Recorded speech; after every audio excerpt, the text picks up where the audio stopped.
Praise the Lord, praise the Lord, praise the Lord, everybody. Praise God, whoever who is watching me, whoever who is watching this video, whoever who is going to watch me live.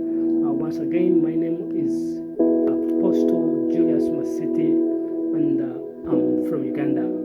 I'm so happy that I'm so humbled to be part of your story. I'm so happy to speak to you. I'm so happy that the grace of God is using me and you to expand His word. So now, today I'm going to share about something so spiritual.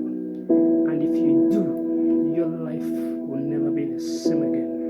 Let me pray that God may open your understanding such that you get what I'm going to share this very afternoon, such that it is taken into your spirit. Now, one of the ultimate questions every person may have is, who is God? Who God look like? What does God do? How does God act?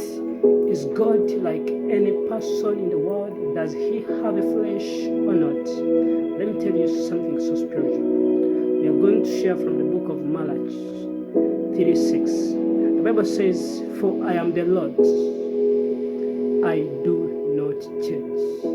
So let me tell you something so spiritual. In this world, everything you see change.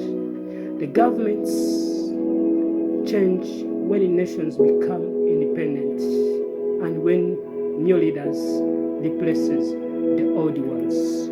Ways of living may change in this world. Ways of living may change.